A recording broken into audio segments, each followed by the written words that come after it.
यार तुम्हारे भाई ने 15 लाख रुपए ज़कात अदा कर दिए।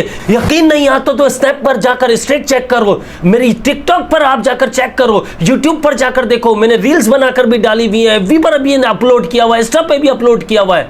और क्या कर रहे हो भाई, क्या कर रहे हो? आपको लग रहा है क्या ऐसे ज़कात अदा हो गई? आपको पता है ज़कात का हकदार कौन है?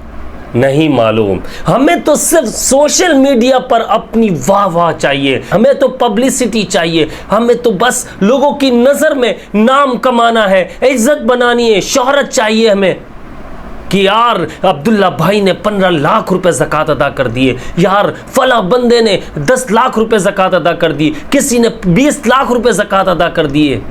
वो मेरे दोस्तों, मेरे भाइयों, मेरी बहनों, हमें क्या लगता है कि हमारी ज़कात इस तरह से अदा हो रही है? हकदार तक वो पैसा जा रहा है? नहीं जा रहा। हम क्यों अपने बहन भाइयों को ज़कात नहीं दे रहे? वजह क्या है, रीज़न क्या है? उनके साथ हम अपनी पिक्चर्स नहीं खिंचवा सकते। बहन भाइयों को देंगे तो आप ये बताइए कि किस तरह से हमारी इज्जत और बढ़ेगी, शोहरत कैसे मिलेगी, लोगों की नज़रों में हम अच्छे कैसे बनेंगे? ये तो घर का मामला घर में ही हो गया, लोग कैसे हमारी तारीफ करेंगे? बस यही बात होती है जिस वजह से हम अपने बहन भाइयों को भूल जाते हैं। अगर आप देख लीजिए कि हमारे हकदार बहन भाई कौन है तो आपके आंसू निकल आए। आप चाहते हो कि आपकी ज़कात सही जगह पर अदा हो, आप चाहते हो आपका पैसा सही जगह पर लगे। हमें ज़कात सही जगह पर देनी है, हमें सही लोगों तक पहुंचानी है। वो हमें सबसे पहले अपने बहन भाइयों को ढूंढना है, हमें सबसे पहले अपने बहन भाइयों में ढूंढना है। हमें यह देखना है कि कौन परेशान है। आप ये पूछोगे अब्दुल्ला भाई मुझे तो समझ में नहीं आता हमारे बहन भाई में कौन परेशान है। वो भाई तुम कभी भी नहीं चाहोगे कि तुम्हारा भाई तुमसे आगे निकल जाए, तुम कभी भी नहीं चाहोगे तुम्हारी बहन तुमसे आगे निकल जाए। ये मैं अपनी भी बात कर रहा हूं। हम लोग बड़े मतलबी हो चुके हैं, हम कभी भी नहीं चाहेंगे कि हमारा भाई हमसे ज्यादा खुश रहे, हमारी बहन हमसे ज्यादा खुशियां पाले, हम कभी भी नहीं चाहेंगे। इसलिए हम 1 रुपया भी उन पर खर्च नहीं करते, हम ज़कात बाहर दे देते और समझ लेते हैं हमारा फ़र्ज़ पूरा हो गया। आपको नोट करना है, आपको लगता है कि आपके बहन भाइयों में कोई हकदार है या नहीं है, तो आपके बहन भाइयों में देखिए कौन जॉब कर रहा है, या कौन सा ऐसा भाई या बहन है जो बिजनेस कर रहे हैं लेकिन लॉस हो रहा है उन्हें और कारोबार चल भी नहीं रहा, या 50,000 रुपये तक कमा रहे हैं, वो 50,000 रुपये से कम कमा रहे हैं, तो दीजिए ना उनको। अगर 3-3, 4-4 बच्चे हैं, घर रेंट का है उनका, वो 70-80 हज़ार रुपये कमा रहे हैं, आपको पता है उनके 4 बच्चे स्कूल में जा रहे हैं, आप ये सोच लीजिए 20,000 रुपये घर का रेंट है, वो किस तरह से निकालेंगे? आप ये सोच लीजिए, हिसाब लगा लीजिए, 4 बच्चों की फीस अगर 5-5 हज़ार रुपये भी लगाओ, हल्के स्कूल में भी पढ़ रहे हैं, तब भी आप ये देख लीजिए 20,000 रुपये तो उनकी फीस चली गई, 40,000 रुपये ऐसे ही, 10-12 हज़ार रुपये बिजली का बिल हो गया, फिर खाना पीना हो गया। किस तरह से सर्वाइव करेंगे ये लोग? और दूसरे अखराजात हैं, इसके अलावा घर भी रेंट का है, बिजली का बिल है, फिर इनकी पढ़ाई है, फिर बीमारी कोई आ जाए तो किस तरह से सर्वाइव करेंगे? बताइए मुझे। 70-80 हज़ार रुपये में आपका गुजारा हो जाएगा? नहीं होगा। आपका 50,000 में गुजारा हो जाएगा? नहीं होगा। तो आप देखिए आपके बहन भाइयों में हकदार वही हैं, वो आपसे, आप उनसे पूछेंगे भी कि तुम्हें ज़रूरत है, तो हमेशा ये देखिएगा वो अपनी इज्जत को, गरीब आदमी अपनी इज्जत को बहुत ज़्यादा फोकस करता है। मैं कसम खाकर कह सकता हूँ, मेरे पास हज़ारों केसेस आते हैं, गरीब आदमी कभी मुँह से नहीं बोलेगा, सफ़ेद पोश कभी मुँह से नहीं बोलेगा कि मुझे ज़रूरत है, और जिनकी आदत बन चुकी है, जो पेशेवर बन चुके हैं, वो आपके सामने आकर हर वक्त रोना धोना करते रहेंगे। आप सफ़ेद पोश से पूछिए, चाहे आपके भाइयों में हो, बहनों में हो, आप उनसे पूछेंगे, जब भी वो ये कहेंगे कि नहीं अल्लाह का शुक्र है, अल्लाह का करम है, सुकून से घर चल रहा है, लेकिन उनकी चेहरों की परेशानी, उनके बच्चों के चेहरों की परेशानी, उनके बच्चों के कपड़े, उस बंदे के कपड़े, उनका हुलिया, आपको सब कुछ एक एक बात बयां कर देगा। आपकी रूह कांप जाएगी जिस दिन आपने इस तरह से नोटिस करना शुरू कर दिया। बाहर देने से पहले अपने घर वालों में देखो, अपने बहन भाइयों में देखो यार कि कौन ज़कात का हकदार है इस वक्त। 60 से 70% लोग तो यही कहते हैं कि यार हमारे बहन भाइयों में तो कोई हकदार ही नहीं है। क्यों? वजह क्या है? ऐसा नहीं है कि वाकई हकदार नहीं है, हो सकता है 30-40% हकदार ना हो, बाकी तो है 40% हकदार। लेकिन हम लोग उसे देख नहीं रहे, हम लोग उन्हें अच्छे से समझ नहीं रहे, उनकी परेशानियों को अपनी परेशानी नहीं समझ रहे। इस वजह से हमें वो लोग सही खुशहाल नजर आते हैं। हर सफ़ेद पोश की एक मजबूरी होती है, खुशहाली का लिबादा ओढ़ना पड़ता है, अपनी इज्जत को बचाना पड़ता है। वो जगह जगह जाकर भीख नहीं मांगते। अगर हर बंदा अपनी फैमिली में अपने बहन भाइयों को ही देखने लग जाए, अपने दोस्त अहबाब को देखने लग जाए, अपने रिश्तेदारों को देखने लग जाए कि यार ज़रूरतमंद कौन है, अगर आपके सारे बहन भाई वाकई खुशहाल है और आप देख रहे सब बिजनेस कर रहे हैं और अच्छे बिजनेस है, उनके पास अच्छे घर है, अच्छी गाड़ी है, अच्छा खाते पीते, मान लिया मैंने यार 30-40%, 50% ऐसे भी लोग हैं, लेकिन आपके रिश्तेदारों में तो कोई ना कोई गरीब निकल आएगा, आपके दोस्त अहबाब में कोई ना कोई गरीब निकल आएगा। उन्हें दीजिए, उनसे तकाजा ना कीजिएगा, उनको बताइएगा नहीं, ये आपने सोचना भी नहीं है कि वो आपका शुक्रिया अदा कर दे। क्यों सवाब में कमी लानी है? जब ज़कात आप दे रहे हो तो आप माल को पाक कर रहे हो। आप ये याद रखिएगा कि जब आप ज़कात अदा कर रहे हो तो अल्लाह को राज़ी कर रहे हो।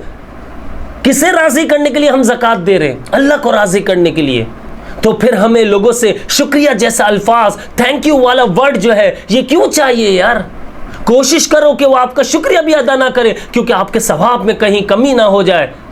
और ज़रूरत नहीं है बताकर देने की कि मैं ये ज़कात अदा कर रहा हूँ, मैं तुम्हें ज़कात दे रहा हूँ। भाई ये तुम्हें ज़रूरत है क्या इस चीज़ की? तुम देख लो, अगर तुम्हें ज़रूरत है तो मेरे पास ज़कात के पैसे निकलते हैं, वो तुम्हें मैं दे दूंगा। अरे सफ़ेद पोश आदमी, गरीब आदमी जो हकदार होगा वो कभी भी इस तरह से ज़कात के पैसे नहीं लेगा। आप तोहफा कहकर दे दो यार, कुछ भी कह दो। दोस्त अगर आपका परेशान है उसके हाथ में रख दो, भाई परेशान है तो उसके हाथ में रखो, बहन परेशान है उसके हाथ में रख दो। आप अपने दोस्त को जब देखोगे तो आपको नज़र आएगा कि यार मेरे दोस्तों में काफ़ी लोग गरीब हैं और बहुत ज़्यादा ज़रूरतमंद है। आपने एक दोस्त की भी अगर मदद कर दी और खामोशी से कहा यार रख ले यार, मेरे पास एक्स्ट्रा है, मुझे ज़रूरत नहीं है अभी पैसों की, यार मैं देख कहीं ना कहीं मैं खर्च कर दूंगा, फजूल कामों में पैसे लग जाएंगे, ये रख ले यार, दोस्त है मेरा, मसला नहीं है। कसम खुदा की वो लेते हुए हिचकिचाएगा, लेकिन उसकी आंखों में देख लीजिएगा वो रो रहा होगा, उसकी आंखें रो रही होंगी, वो घर जाकर फूट फूट कर रोएगा और आपके हक में दुआ कर रहा होगा। और यही दुआएं तो हमें चाहिए अगर हमें अपनी बीमारियों को ख़त्म करना है, अपनी एंजाइटी को ख़त्म करना है, अपने डिप्रेशन से बाहर आना है। हम चाहते हैं हमारी ज़िंदगी में सुकून भर भर कर आए, अल्लाह की रहमतें, बरकतें, अल्लाह की नेमतें हमारी ज़िंदगी में उतरती रहे, आती रहे, अल्लाह पाक अपनी रहमतें बरसाता रहे। तो ऐसे लोगों की मदद कीजिए, ऐसे लोग जो आपके करीबी हैं बिल्कुल, उनमें लोगों को ढूंढिए, उन्हें ज़कात दीजिए। वो ज़रूरतमंद है, वो हकदार है, सफ़ेद पोश है। यकीन कीजिए अगर आप बाहर ज़कात अदा कर रहे हो, मैं कहता हूँ ख़ानदान के 10 लोग अगर बाहर ज़कात अदा करते हैं और उनमें से एक भी गरीब बहन भाई अगर निकल आया किसी का, तो कोई फ़ायदा नहीं है मेरे दोस्त, कोई फ़ायदा नहीं है हमें। उसका दिल तो वही रो रहा होगा, वो अपने खून के आंसू साफ कर रहा होगा और वो अल्लाह से ये बात कर रहा होगा कि अल्लाह ये अपने बहन भाइयों को नहीं देख रहा, अपने दोस्त को नहीं देख रहा, बाहर 15 लाख रुपए बांट रहा है, ये अपना करीबी दोस्त, बचपन का दोस्त से नजर नहीं आ रहा जो वाकई हकदार है। लेकिन हम अपने दोस्त को 5 लाख, 2 लाख, 10 लाख ज़कात देते हुए हमें थोड़ा सा वो होगा यार कि यार ये बन जाएगा, ये फिर इन पैसों से अमीर हो जाएगा, इससे दिमाग चला लिया तो ये सब कुछ बन जाएगा और मैं सब पीछे हो जाऊंगा। चाहे वो भाई हो, बहन हो, या दोस्त हो, या रिश्तेदार हो, कुछ हर किसी की बात कर रहा हूँ मैं। ये हमारे अंदर जो जेलसी है ये हमें आगे नहीं बढ़ने देती, ये हमें अच्छे काम नहीं करने दे रही है। आज से ही अहद कीजिए, इन चीज़ों को ख़त्म करना है और हमने सबसे पहले अपने बहन भाइयों में देखना है। अगर बहन भाई हमारे अच्छे खाते पीते, वेल सेटेड है, आपको लगता है यार इनके पास तो घर भी बहुत बड़े बड़े और गाड़ियाँ भी बहुत है, और आपको लग रहा है कि यार बहुत अच्छे लाइफ स्टाइल है इनका और मेरा भी खुद लाइफ स्टाइल अच्छा है, तो आप अपने रिश्तेदारों में देखो, अपनी बहनों को देखो, अपने रिश्तेदारों में देखो, अपने दोस्तों को देखो। खुदा की कसम अगर इस बार इस रमज़ान में हम लोगों ने सही जगह पर ज़कात अदा कर दी तो हम पूरे साल कितना खुश रहेंगे आप सोच भी नहीं सकते।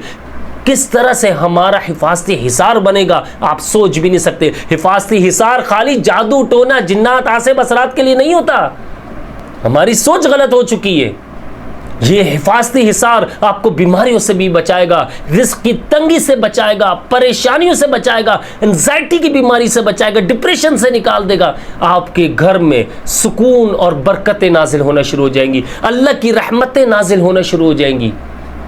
फिर आपको समझ में आएगा यार मैंने वाकई इस बार इस रमज़ान में जो पैसा लगाया वो सही जगह पर लगाया, जो हकदार था उस तक पहुंचाया, जिस हकदार तक पहुंचाया उसको मैं भूल चुका हूं, मुझे याद भी नहीं है कि कौन था वो बंदा। मज़ा तब है लाइफ जीने का, पूरी ज़िंदगी बदल जाएगी हमारी। उम्मीद है आप लोगों को मेरी बातें समझ में आई होंगी। अगर किसी की दिल आज़ारी हुई हो तो मैं माजरत चाहता हूं दिल से, और मुझे अपनी ख़ास दुआओं में याद रखिएगा। वीडियो को लाजमी शेयर कर दीजिएगा और आज से ये अहद कर लीजिए ये जो हमारी ज़कात है ये हमने सबसे पहले अपने करीबी लोगों में देनी है। और फिर आप देख लीजिएगा हर ख़ानदान में अगर हम लोग सब मिलकर अपने ख़ानदान में ही लोगों को देख लें, अपने दोस्तों में ही देख लें, अपने रिश्तेदारों में ही देख लें, तो कोई भी हमारा मुसलमान भाई मुफलिसी की ज़िंदगी नहीं गुजारेगा, गुर्बत की ज़िंदगी नहीं गुजारेगा, भूख और प्यास से तड़पेगा नहीं, वो परेशानियों में नहीं आएगा, बीमारियों में नहीं आएगा। अल्लाह ताला से दुआ है कि अल्लाह ताला हम सबको नेक हिदायत नेक तौफीक अता फरमाए। अल्लाह ताला हम सबको दीन पर चलने की तौफीक अता फरमाए, 5 वक्त का नमाजी बना दे। अस्सलामु अलैकुम व रहमतुल्लाहि व बरकातुहू।